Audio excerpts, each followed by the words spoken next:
Hello everyone, कैसे हैं आप सब? Hope you all are doing great. Welcome to commerce dictionary. मैं हूं ईशा और अभी हम पढ़ रहे हैं बिजनेस स्टडीज का chapter number 1, that is nature and significance of management. अभी तक हमने पढ़ा शॉर्ट में मैनेजमेंट क्या होता है, उसका इंट्रोडक्शन मैंने आपको दिया था। साथ ही में हमने पढ़ी थी डिफरेंट ऑथर्स की डेफिनेशन, किन किन ऑथर्स ने मैनेजमेंट के बारे में क्या क्या बोला है, with lots and lots of examples मैंने उनकी डेफिनेशन डिटेल में एक्सप्लेन करने की कोशिश की थी। सारे वीडियोस आपको क्लास 12th प्लेलिस्ट में मिल जाएंगे। साथ ही में डिस्क्रिप्शन बॉक्स में भी उन सभी की लिंक दी हुई है। कुछ ना समझ में आए तो आप मुझे वो कमेंट सेक्शन में बता सकते हैं। इस वीडियो में हम पढ़ने वाले हैं कॉन्सेप्ट ऑफ मैनेजमेंट डिटेल में। हम पढ़ेंगे प्रोसेस क्या होता है, इफेक्टिवनेस क्या होता है, एफिशिएंसी क्या होती है। इस कॉन्सेप्ट पे बहुत सारे क्वेश्चंस आते हैं, एमसीक्यूज आते हैं, ऑब्जेक्टिव टाइप क्वेश्चंस आते हैं और डिटेल में भी समझाने के लिए क्वेश्चंस इस पर आए हुए हैं लास्ट कुछ पेपर्स में। तो मैंने इसी तरीके से आपको छोटी छोटी केस स्टडीज के थ्रू और एग्जाम्पल्स के थ्रू कॉन्सेप्ट समझाने की कोशिश की है। तो लास्ट तक ये वीडियो देखिएगा। कुछ ना समझ में आए तो मैं हमेशा बोलती हूँ कमेंट सेक्शन में प्लीज मुझे बताइए। तो अब स्टार्ट करते हैं। एक क्विक थ्रू रिवीजन कर लें कि हमने अभी तक क्या पढ़ा है। हमने अभी तक ये पढ़ा है कि मैनेजमेंट एक प्रोसेस होता है जिससे ऑर्गेनाइजेशन के ऑब्जेक्टिव्स अचीव होते हैं with the limited amount of resources and with minimum cost. हमेशा कोशिश की जाती है कि जो ऑर्गेनाइजेशन के ऑब्जेक्टिव है वो हम मिनिमम कॉस्ट के साथ और लिमिटेड अमाउंट ऑफ रिसोर्सेज के साथ अचीव कर सके। अब फिर हमने क्या पढ़ा था, नेक्स्ट चीज हमने ये पढ़ी थी कि एक ऑर्गेनाइजेशन में बहुत से लोग काम करते हैं, सबके रोल्स एंड रिस्पॉन्सिबिलिटीज अलग होती हैं, पर वो सब काम किस लिए करते हैं? एक कॉमन गोल को अचीव करने के लिए। तो मैनेजमेंट का मकसद क्या होता है? इन सबके एफर्ट्स को एक डायरेक्शन देना, उन्हें गाइड करना ताकि वो एक कॉमन गोल को अचीव करने के लिए काम कर पाए।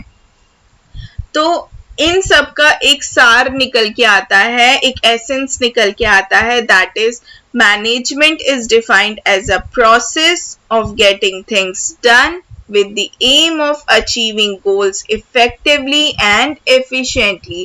मैनेजमेंट एक प्रोसेस होता है जिससे कि ऑर्गेनाइजेशन के गोल्स अचीव होते हैं इफेक्टिवली और एफिशिएंटली।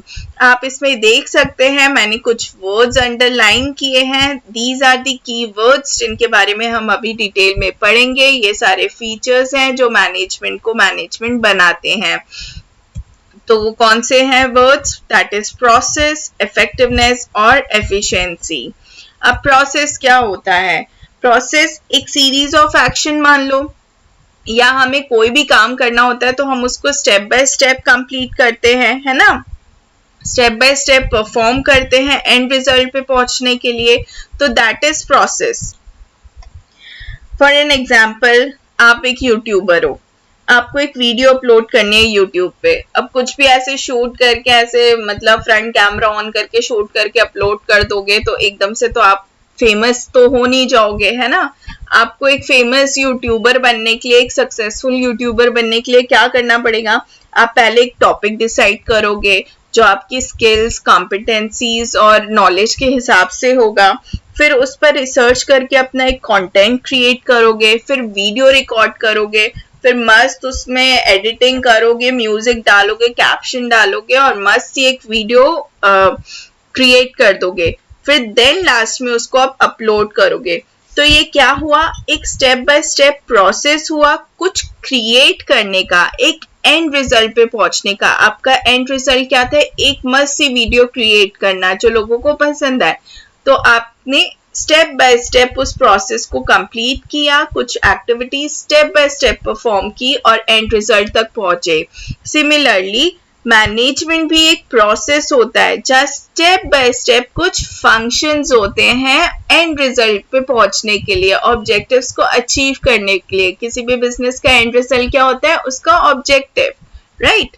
तो उसको अचीव करने के लिए, एंड रिजल्ट को अचीव करने के लिए कुछ step by step functions perform किए जाते हैं, है ना?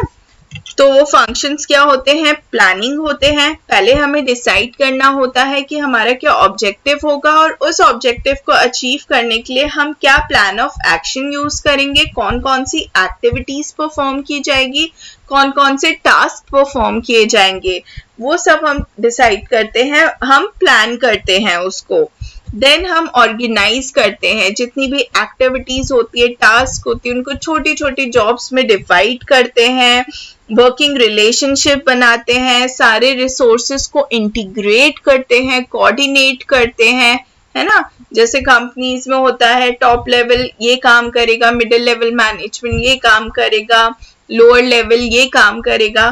तो इसको बोलते हैं ऑर्गेनाइजिंग। ये सब आप अपनी डिटेल में पढ़ोगे, मैं आपको एक शॉर्ट में बता रही हूँ ये समझाने के लिए। नेक्स्ट क्या होता है, स्टाफिंग होता है। स्टाफिंग में क्या करते हैं, जो भी एक्टिविटीज और टास्क हमको परफॉर्म करने, उसके लिए अब ह्यूमन रिसोर्स की जरूरत है, लोगों की जरूरत है। तो उन लोगों को हम एम्प्लॉय करते हैं, रिक्रूट करते हैं, है ना। फिर उनको ट्रेनिंग दी जाती है, उस काम को कैसे करना है, किस तरीके से परफॉर्म करना है, उनका ट्रेनिंग एंड डेवलपमेंट किया जाता है। फिर उनकी रेम्यूनरेशन, अब उनसे काम करवा रहे हैं तो you have to pay them as well, तो उनका रेम्यूनरेशन इसके अंदर आ जाता है। फिर अब उनकी परफॉर्मेंस को चेक करना भी जरूरी है, तो वो सारी चीजें इसके अंदर आ जाती है। जो बहुत आपके वफादार एम्प्लॉयज है, बहुत अच्छे से काम कर रहे हैं, उनकी वजह से आपके ऑर्गेनाइजेशन के गोल्स अचीव हो रहे हैं, तो कंपनी उनको रिटेन करने के लिए भी बहुत कुछ करती है। तो that all comes under staffing. इसके बिना मैनेजमेंट अधूरा रहता है। Then comes the directing. Directing में क्या होता है आपका, आप इंस्ट्रक्ट करते हो, गाइड करते हो, मोटिवेट करते हो एम्प्लॉयज को ये करने के लिए, काम करने के लिए, किस तरीके से वो काम होगा, सारे रिसोर्सेज को इंटीग्रेट करके उनको एक प्रॉपर डायरेक्शन देते हो, दैट कम्स अंडर डायरेक्टिंग। फिर आप कंट्रोल करते हो। कंट्रोल करना मतलब कि जो भी प्लान ऑफ एक्शन आपने डिसाइड किया है, किस तरीके से एक्टिविटीज परफॉर्म की जाएंगी, उस तरीके से हो रहा है कि नहीं हो रहा है, वैसे जैसे आपने प्लान किया था सब कुछ उस तरीके से चल रहा है कि नहीं चल रहा है, तो क्या लूप होल्स हैं, क्या कमियां रह गई हैं, उन पे वर्क करोगे, फिर से प्लानिंग करोगे। तो ये जो मैनेजमेंट होता है दैट इज मतलब ये पूरा का पूरा एक प्रोसेस होता है, एक सीरीज ऑफ एक्शन होता है, स्टेप बाय स्टेप एक्टिविटीज को परफॉर्म करते हो एंड रिजल्ट पर पहुंचने के लिए। तो ये रहा प्रोसेस। अब नेक्स्ट इज इफेक्टिवनेस। अब इफेक्टिवनेस क्या होता है, एक इफेक्टिवनेस मतलब एक कैपेबिलिटी होती है डिजायर्ड रिजल्ट्स को अचीव करने के लिए, ठीक है। एक एबिलिटी होती है to achieve desired results in a specified time period। अब आपके जो ऑब्जेक्टिव्स होते हैं वो हमेशा क्लियरली स्टेटेड रहते हैं। मतलब फॉर एन एग्जाम्पल, आपको जैसे आपने डिसाइड किया कि मुझे एक वेब सीरीज खत्म करनी है 2 दिन में, इस चीज में तो हम वैसे इफेक्टिवनेस शो करते हैं, है ना। ये तो मतलब ऐसे खत्म कर लेंगे हम लोग बिंज वॉच करके। तो खैर ये तो मजाक था। मान लीजिए सॉरी, आपने एक नॉवल ली, आपको पढ़ने का बहुत शौक है, तो आपने डिसाइड किया अब ना ये मुझे 3 दिन में फिनिश करनी है, और आप सक्सेसफुल हो जाते हो वो फिनिश करने में, तो आप क्या कहलाओगे, इफेक्टिव। सिमिलरली ऑर्गेनाइजेशन के भी कुछ गोल्स होते हैं, ऑब्जेक्टिव्स होते हैं जो स्पेसिफाइड टाइम पीरियड में ही हमें अटेन करने होते हैं। जैसे हमें 3 मंथ्स के एंड में सेल्स को इंक्रीज करना है, ठीक है। हमें अगले 20 डेज में हमें 40,000 यूनिट्स मैन्युफैक्चर करनी है। तो ये एक स्पेसिफाइड टाइम पीरियड होता है जिसमें अगर आप इस टाइम पीरियड में वो रिजल्ट अचीव कर लेते हो तो आप कहलाओगे इफेक्टिव।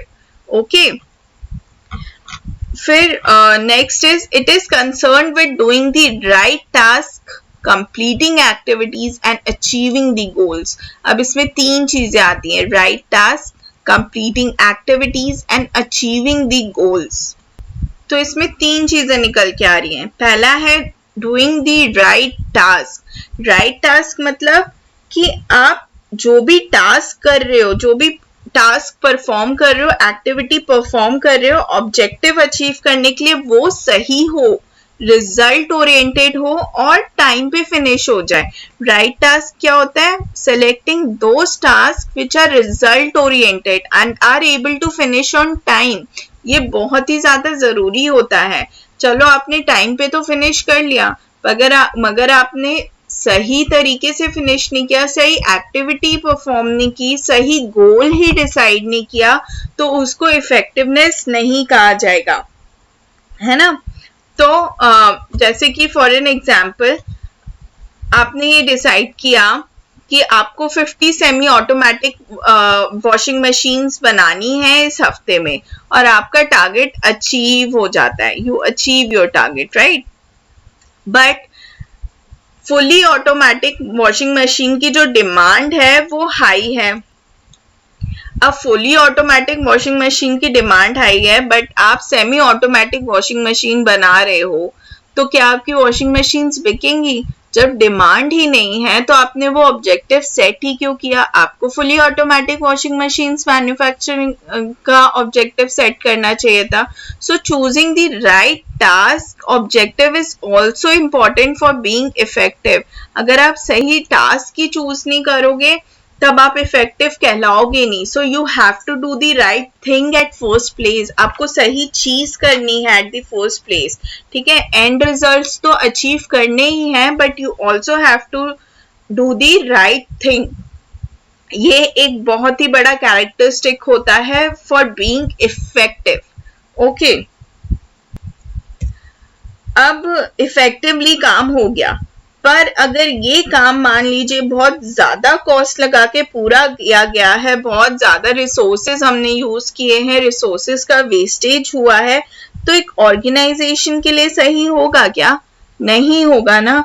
तो यहाँ रोल में आती है एफिशिएंसी, मतलब हम कम से कम कॉस्ट में अपना ऑब्जेक्टिव अचीव कर ले, काम को सही तरीके से करके, मतलब doing things correctly and with minimum cost. Doing things correctly and with minimum cost. तो एफिशिएंसी का मतलब होता है चीजों को सही तरीके से करना और कम कॉस्ट लगा के, लिमिटेड रिसोर्सेस लगा के ऑब्जेक्टिव्स अचीव करना, वो कहलाती है एफिशिएंसी।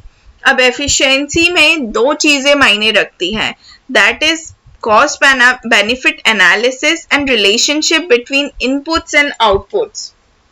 ओके, तो कॉस्ट बेनिफिट एनालिसिस क्या होता है? मतलब किस तरीके से कंपनी ज्यादा रेवेन्यू जनरेट करेगी with minimum cost, finding out ways in which company is able to generate more revenue with minimum cost. कम से कम कॉस्ट में ज्यादा से ज्यादा रेवेन्यू किस तरीके से हम जनरेट कर सकते हैं। फॉर एन एग्जाम्पल, एक कंपनी को एक प्रोजेक्ट कंप्लीट करना है। अब वो दो तरीके ढूंढेगा करने के लिए। प्लान ए उसने ढूंढा जिसमें उसको 8,000 रुपए स्पेंड करने हैं, पर उसको रेवेन्यू हो रहा है 12,000 का। प्लान बी में उसने देखा, फिर उसने दूसरा तरीका निकाला, प्लान बी बनाया, उसमें उसने देखा कि 8,000 रुपए स्पेंड करने पे उसको 20,000 रुपए का फायदा हो रहा है। तो इसमें which plan is efficient? Plan B. Plan B efficient इसलिए है क्योंकि ज्यादा रेवेन्यू मिल रहा है कम कॉस्ट में। तो हमें ऐसे तरीके ढूंढने पड़ते हैं, बहुत दिमाग लगाना पड़ता है जिससे कि ज्यादा रेवेन्यू जनरेट हो इन मिनिमम कॉस्ट। ये कहलाता है कॉस्ट बेनिफिट एनालिसिस। ओके, अब next is relationship between input and output. अब हमें पता है इनपुट्स क्या होते हैं, जितने भी रिसोर्सेज होते हैं, फिजिकल हो गए, फाइनेंशियल हो गए, ह्यूमन रिसोर्सेज हो गए, और आउटपुट क्या हो गए, जो भी गुड्स एंड सर्विसेज उनसे प्रोड्यूस हो रही है, जो भी फाइनल प्रोडक्ट या सर्विस उससे निकल कर आ रहा है, दैट इज आउटपुट। अब इन दोनों का रिलेशनशिप देखना बहुत जरूरी है, और उस रिलेशनशिप में क्या होना चाहिए कि कम इनपुट में ज्यादा आउटपुट निकल पाए। हम हमेशा यही कोशिश करते हैं कि कम इनपुट में ज्यादा आउटपुट निकालने की कोशिश करे। जैसे मिशन मंगल मूवी देखी है आपने, किस तरीके से वो पूड़ियां तलने वाले एग्जाम्पल से, लाइक तेल गरम है तो you don't need to switch on the gas for that for a long time, आप उसी गरम तेल में बहुत पूड़ियां तल सकते हो। सिमिलरली उन्होंने ये कॉन्सेप्ट अप्लाई किया अपनी सैटेलाइट और रॉकेट पे कि आप फ्यूल ऑफ कर दोगे, तो इंजन ऑफ कर दोगे तो उतने ही स्पीड में आपका रॉकेट दूर तक जा सकता है। और भी इन्होंने बहुत सारे तरीके देखे। तो मिनिमम रिसोर्सेस के साथ, मिनिमम कॉस्ट के साथ आप किस तरीके से अपना ऑब्जेक्टिव अचीव कर पाते हो, है ना। जैसे लाइक आपकी मम्मी को गार्डनिंग का बहुत शौक है, तो गार्डनिंग के लिए अब खाद की जरूरत पड़ती है ना, कंपोस्ट की जरूरत पड़ती है। पर मम्मी क्या करती है, हमारे जो किचन का वेस्टेज निकलता है, कचरा निकलता है, सब्जी भाजी के छिलके निकलते हैं, उनको फेंकती नहीं है, उसी से कंपोस्ट तैयार कर लेती है। तो क्या करती है, वो अपने रिसोर्सेस को रीयूटिलाइज कर लेती है ना, तरीके ढूंढती है यार कि मैं इसको वेस्ट ना होने दूं, मैं इसको कचरे में ना फेंक के मैं इससे कंपोस्ट बना लूं और गार्डन में ही सब्जियां भाजी अपनी उगा लूं खाने के लिए। तो मेरा बजट भी काफी बच जाएगा और सेविंग्स भी ज्यादा हो जाएंगी। तो सिमिलर केस होता है ऑर्गेनाइजेशंस में भी, कि जो हम अपने रिसोर्सेस का ऑप्टिमम यूटिलाइजेशन करें, उनका वेस्टेज कम करें, कॉस्ट रिड्यूस करें, जिससे कि हम एफिशिएंसी अचीव कर पाए। फॉर एन एग्जाम्पल, जो ए है वो 10 यूनिट प्रोड्यूस कर रहा है 5 रुपए में, और जो बी है वो 10 यूनिट प्रोड्यूस कर रहा है 6 रुपए में। तो कौन एफिशिएंट हो गया, ए एफिशिएंट हो गया। सिमिलरली जो ए है वो लेटर्स भेज के एम्प्लॉय से कम्युनिकेट करता है, जो बी है वो ईमेल भेज के एम्प्लॉय से कम्युनिकेट करता है। पेपर भी बच रहा है, इंक भी बच रही है, टाइम भी बच रहा है। तो कौन यहाँ पर एफिशिएंट हो गया, बी एफिशिएंट हो गया, क्योंकि ये लोग कम रिसोर्सेज यूज कर रहे हैं, कॉस्ट कम कर रहे हैं, वेस्टेज कम कर रहे हैं, इसलिए ये एफिशिएंट है। तो दो चीजें हमें देखना बहुत जरूरी है। एक तो कॉस्ट बेनिफिट एनालिसिस, ऐसे तरीके ढूंढो जिससे कि हमारी जो कॉस्ट है वो कम हो और उस मिनिमम कॉस्ट में ज्यादा से ज्यादा रेवेन्यू जनरेट हो। प्लस हम इनपुट एंड आउटपुट का रिलेशनशिप देखें, यानी कि हम लेस इनपुट में ज्यादा आउटपुट क्रिएट कर पाए, तभी हम कहलाएंगे एफिशिएंट। ओके, अब हम पढ़ते हैं difference between effectiveness and efficiency. अब मैंने बताया इफेक्टिवनेस क्या होता है, डूइंग राइट थिंग्स, हमें चीजें सही करनी है, जो सही चीजों को परफॉर्म करना है, सही एक्टिविटीज और टास्क को परफॉर्म करना है। तो इफेक्टिवनेस होता है डूइंग राइट थिंग्स और एफिशिएंसी होती है डूइंग थिंग्स राइट। हमें चीजों को सही तरीके से परफॉर्म करना है, इस तरीके से परफॉर्म करना है कि कॉस्ट रिड्यूस हो जाए और जो रिजल्ट है वो ज्यादा हो। तो effectiveness is doing right things, सही चीजें करना, सही टास्क परफॉर्म करना, और efficiency is doing things right, हमको उन एक्टिविटीज को सही तरीके से परफॉर्म करना। ठीक है, फिर इफेक्टिवनेस क्या होता है, कंसर्न विद एंड रिजल्ट, कि हमें इतने टाइम पीरियड में ये अचीव करना ही है ना। You are concern with end result, हमें ऑब्जेक्टिव अचीव करना है, हमें एंड रिजल्ट पे पहुंचना है। एफिशिएंसी क्या होती है, it is concern with getting more output with less inputs, ज्यादा आउटपुट लाना लेस इनपुट्स यूज करके, इसका फोकस ये रहता है। फिर effectiveness focuses on achieving the goals and accomplishing the task, task को कंप्लीट करना और गोल्स को अचीव करने पर फोकस रखता है। ये किस पे फोकस रखता है कि जितने भी टाइप के रिसोर्सेज हैं उनका ऑप्टिमम यूटिलाइजेशन हो, उनका प्रॉपर यूटिलाइजेशन हो, वेस्टेज कम हो। ये गोल ओरिएंटेड रहता है कि किस तरीके से हम गोल अचीव कर पाए।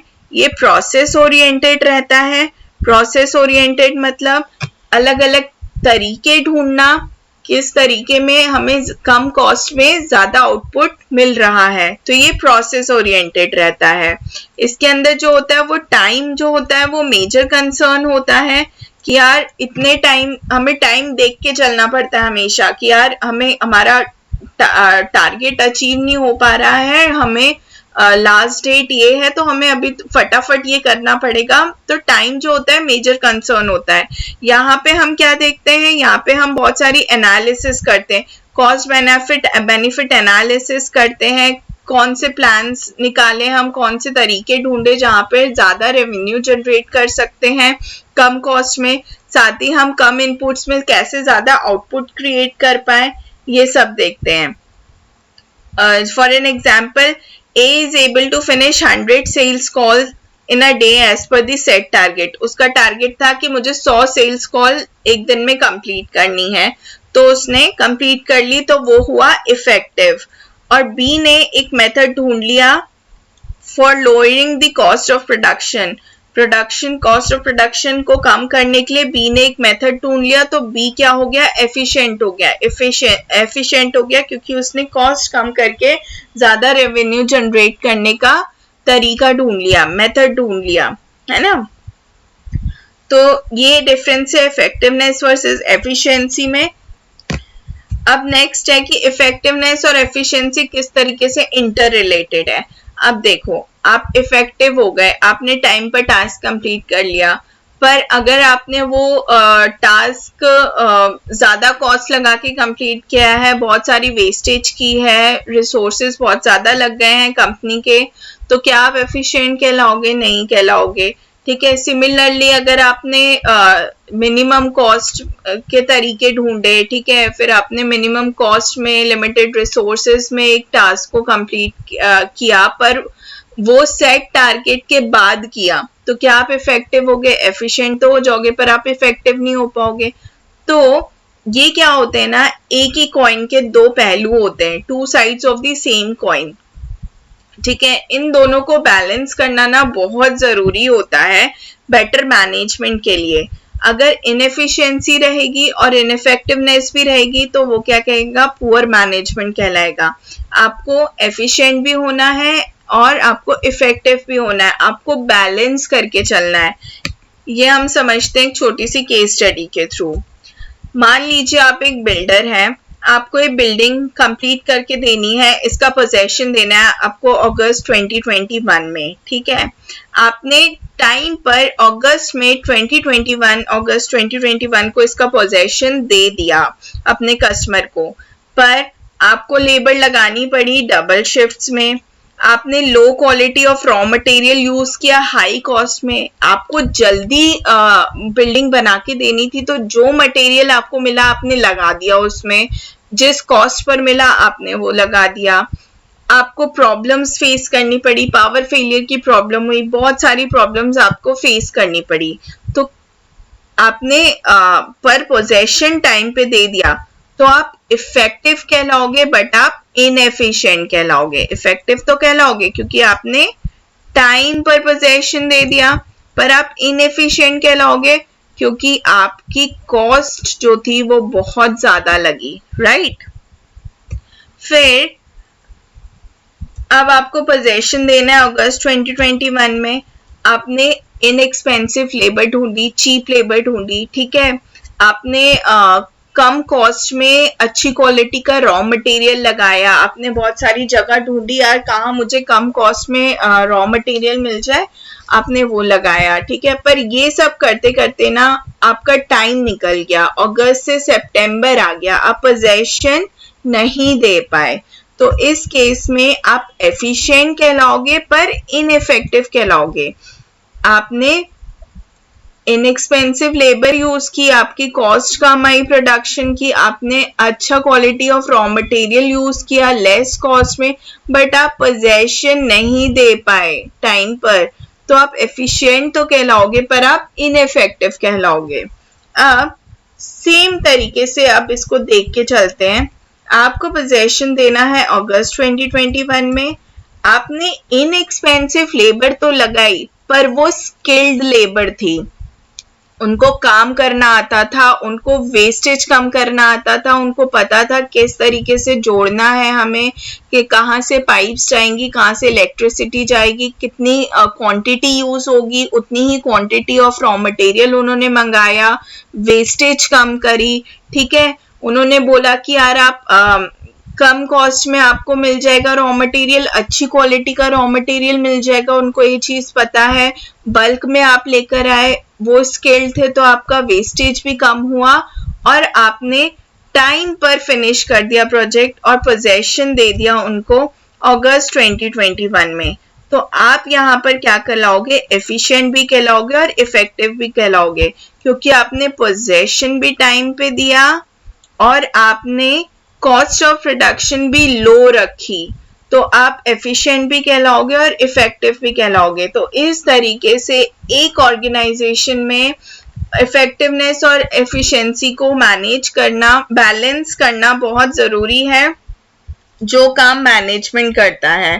तो मैनेजमेंट को ये दोनों चीजें बैलेंस करना बहुत इंपॉर्टेंट है। तो सबसे पहले एक टारगेट या ऑब्जेक्टिव सेट करने से पहले अपने रिसोर्सेज को असेस कर लेना चाहिए, एनालाइज कर लेना चाहिए, रियलिस्टिक प्लान्स बनाने चाहिए, सही right task, choosing the right task is very important, और उनको किस तरीके से सही तरीके से हमें परफॉर्म करना है, एक पूरे के पूरे प्रोसेस के थ्रू परफॉर्म करना है। उसके लिए फिर हमें एक बैकअप लेके भी चलना चाहिए कि एक टाइम डिसाइड करो तो आप उसमें कुछ टाइम गैप रखो कि यार मुझे अगस्त में देना है, तो कोशिश करो, अगस्त बोल रहे हो उनको, तो कोशिश अपने दिमाग में रखो कि यार मैं जुलाई तक ये कर लूं। वैसे तो मैं जुलाई तक कर लूंगा, पर मैंने सामने वाले को अगस्त बोला है। इससे क्या होगा, अगर मैं उनको उससे पहले दे दूंगा तो मेरा ऑर्गेनाइजेशन की गुडविल भी बढ़ेगी, मेरा कस्टमर भी सेटिस्फाइड हो जाएगा और उसको मुझ पे ट्रस्ट भी होगा। तो बहुत सारी चीजें हमको सोचनी पड़ती हैं, और अगर इनएफिशिएंसी और इनइफेक्टिवनेस होती है तो मैनेजमेंट क्या हो जाता है, पुअर हो जाता है। तो इसलिए इन दोनों को बैलेंस करना बहुत जरूरी है। इस तरीके से ये दोनों इंटर रिलेटेड है। आपको कुछ भी क्वेरी हो, कुछ भी डाउट हो, आप प्लीज कमेंट सेक्शन में मुझे लिख के बताइए। साथ ही मैं अपना मेल आईडी भी देती हूँ फॉर इंटरैक्शन। आपको किसी भी टाइप का इंटरैक्शन करना हो, कोई भी क्वेश्चंस या प्रोजेक्ट से रिलेटेड, आप श्योरली मुझको मेल कर सकते हैं, कमेंट्स कर सकते हैं। So thanks for watching this tutorial. अगर आपको समझ में आया है तो give it a thumbs up, comment कीजिए, शेयर कीजिए with your friends and mate. ज्ञान बांटने से बढ़ता है, एज आई ऑलवेज से। और साथ ही में बाकी वीडियोस और ट्यूटोरियल्स देखने के लिए मेरे चैनल को सब्सक्राइब कीजिए, बेल आइकन हिट कीजिए, ताकि आपको हर वीडियो की नोटिफिकेशन मिल सके। मिलती हूँ नेक्स्ट ट्यूटोरियल के साथ बहुत ही जल्द। हम पढ़ेंगे उसके अंदर कैरेक्टरिस्टिक्स ऑफ मैनेजमेंट, उसको भी मैं डिटेल में पढ़ाने की कोशिश करूंगी विद एग्जाम्पल, क्योंकि एक एक कैरेक्टरिस्टिक का क्वेश्चन आता है एक्सप्लेन करने के लिए। तो see you in the next video. Till then, take care. Bye bye.